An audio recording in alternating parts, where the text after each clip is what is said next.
இது 19 February 2020 Nancy டிமாஸ் வாகமூத்தின் seeking him ப்ரோக்ராமிலிருந்து எடுக்கப்பட்டது.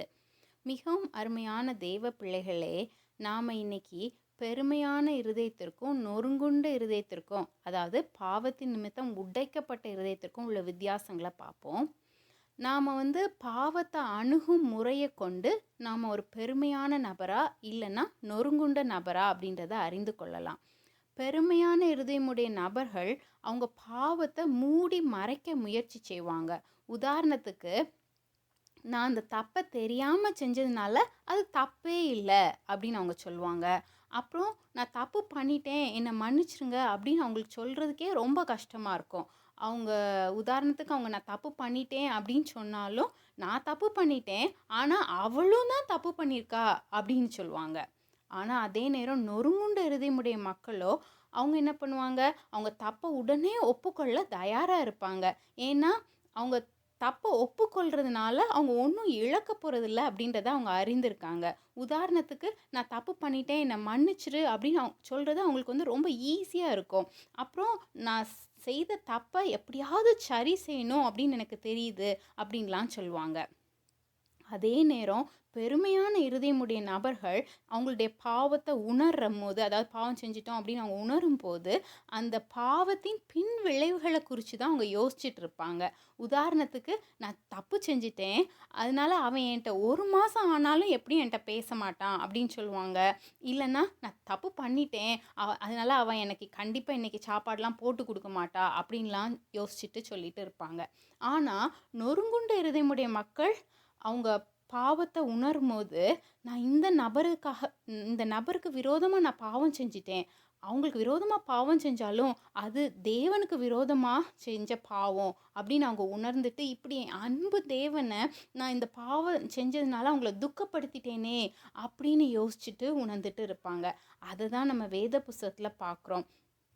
தாவீது ராஜா அவர் பாவம் செஞ்சப்போ, அவர் அந்த பாவத்தை உணர்ந்தப்போ என்ன சொன்னார் அப்படின்ட்டு சங்கீதம் 51வது அதிகாரம் 4வது வசனத்தின் முன்பாகத்தில் பார்க்குறோம். முன்பாகத்தை மட்டும் இன்னைக்கு பார்ப்போம். இல்லை என்ன போட்டிருக்கு அப்படின்னா, தேவனே, ஒருவருக்கே விரோதமாக நான் பாவம் செய்து உமது கண்களுக்கு முன்பாக பொல்லாங்கானதை செய்தேன் அப்படின்னு சொல்கிறாங்க. என்ன சொல்கிறாங்க, அவர் யாருக்கெல்லாம் விரோதமாக அவர் பாவம் செஞ்சிருந்தாலும் தேவனுக்கு விரோதமாக செஞ்சதா சொல்கிறாரு.